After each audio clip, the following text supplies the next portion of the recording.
Assalamualaikum warahmatullahi wabarakatuh. Selamat pagi Ananda semuanya. Bagaimana kabar Ananda semuanya? Nah, semoga Ananda semuanya dalam keadaan sehat-sehat walafiat. Nah, baiklah. Untuk sebelum pembelajaran kita mulai, silakan Ananda membaca Al-Fatihah atau berdoa di dalam hatinya masing-masing sebelum memulai pelajaran.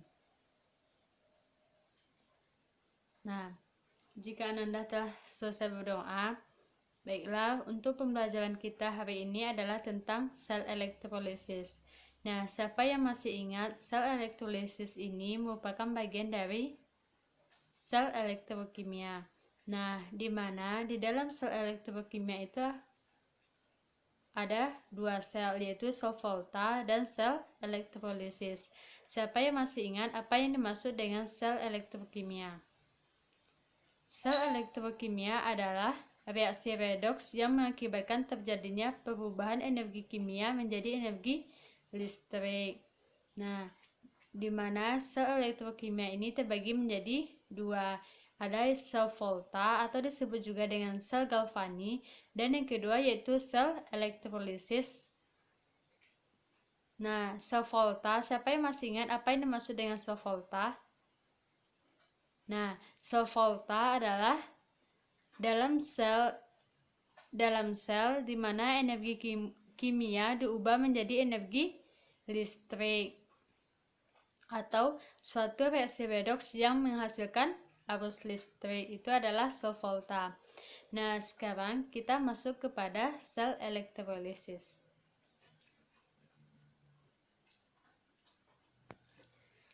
Sel elektrolisis adalah peristiwa penguraian elektrolit dalam sel elektrolisis oleh arus listrik.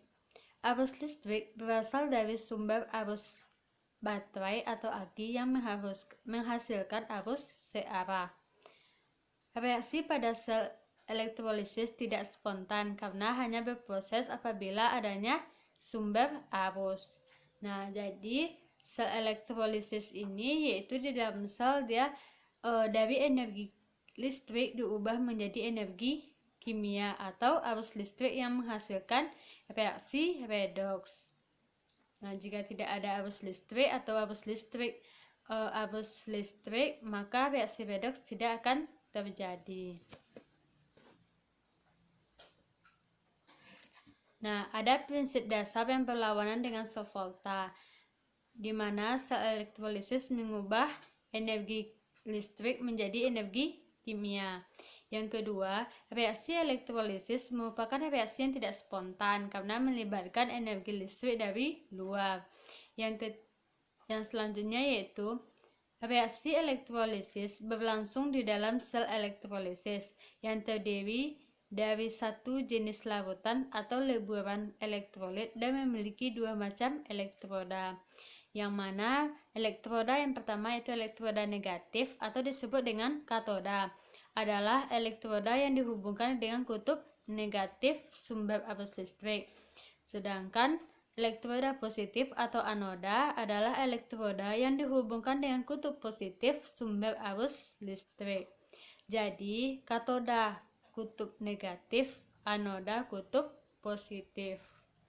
Sedangkan pada sel volta, katoda kutub positif, anoda kutub negatif. Itulah perbedaan antara sel volta dengan sel elektrolisis. Jadi di elektrolisis, katoda kutub negatif, anoda kutub positif. Nah, di dalam sel elektrolisis ini ada dua macam reaksi kimia, pada katoda dan pada anoda. Nah, di dalam katoda ada kation atau ion-ion positif direduksi pada katoda.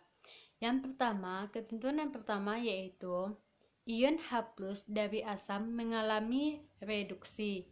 Berarti katoda sama dengan 2H+ ditambah 2 elektron menghasilkan H2. Itu contoh pada larutan elektrolisis larutan H2SO4. Maka katodanya yaitu 2H plus ditambah 2 elektron menghasilkan H2. Nah, untuk yang kedua, ion-ion yang berasal dari larutan logam alkali tanah Al, Mn tidak direduksi.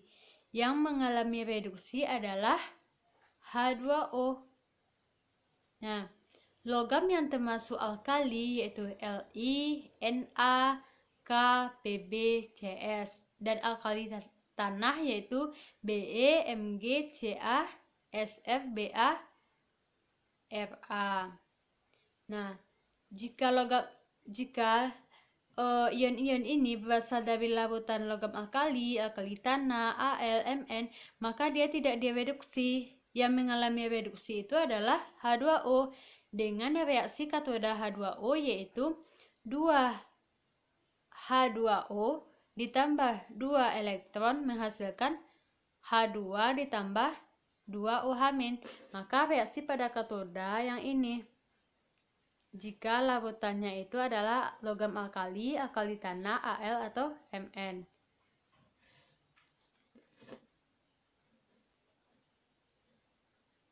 Nah, yang ketiga, ion-ion yang berasal dari lelehan atau leburan logam alkali dan alkali tanah, dia mengalami reduksi. Nah, contoh reaksi elektrolisis larutan NaCl. Maka kan Na ini termasuk logam alkali. Karena dia lelehan, dia mengalami reduksi. Berarti di reaksi katodanya yaitu Na ditambah elektron menghasilkan Na. Atau contoh lainnya, K plus ditambah elektron menghasilkan K, Ca2 plus ditambah 2 elektron menghasilkan Ca, Mg2 plus ditambah 2 elektron menghasilkan Mg. Nah, jadi paham perbedaannya? Nah, berdasarkan yang sebelumnya tadi, kan dikatakan bahwa jika dia berasal dari larutan, berarti dia tidak mengalami reduksi. Yang mengalami reduksi adalah H2O. Sedangkan jika ion berasal dari lelehan atau leburan, dia mengalami reduksi. Nah, ketentuan yang keempat yaitu ion-ion yang berasal dari larutan selain alkali tanah Al dan Mn, dia dapat mengalami reduksi. Contohnya yaitu Cu2 plus menghasilkan Cu2 plus ditambah 2 elektron menghasilkan Cu, Ni2 plus ditambah 2 elektron menghasilkan Ni, dan Ag plus ditambah Ag menghasilkan Ag. Berarti selain alkali tanah Al dan Mn, dia dapat mengalami reduksi. Itu adalah reaksi pada katoda. Nah, sekarang kita masuk pada reaksi pada anoda.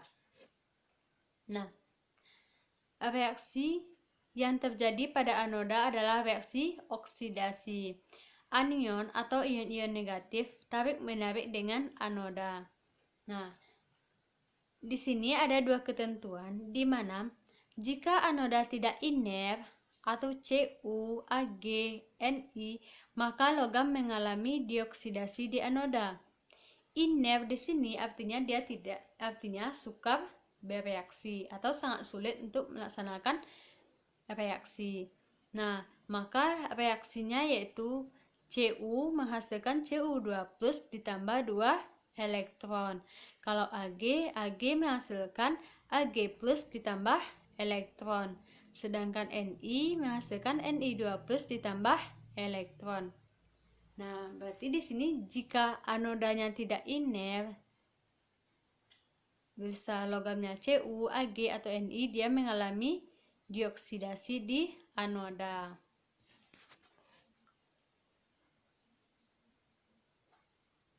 Nah, yang kedua, jika anoda iner yaitu C, Pt, dan Au, maka yang pertama, ion sisa asam yang mengandung oksigen tidak mengalami oksidasi. Yang mengalami oksidasi adalah H2O. Contohnya, nanti ada sisa asamnya H2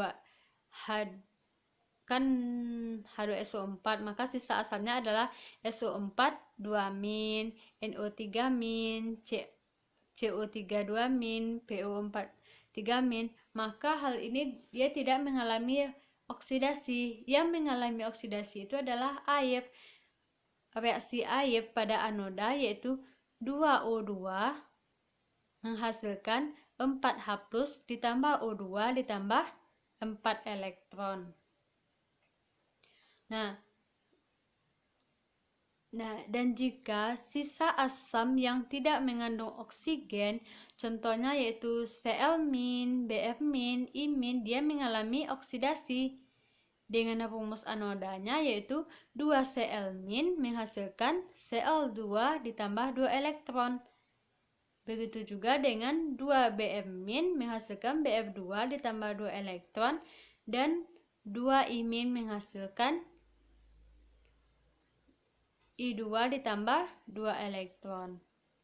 Nah, berarti pada anoda ini ada dua. Yang pertama, jika dia logamnya itu tidak inert, yang tidak inert adalah Cu, Ag, dan Ni, maka dia mengalami dioksidasi di anoda.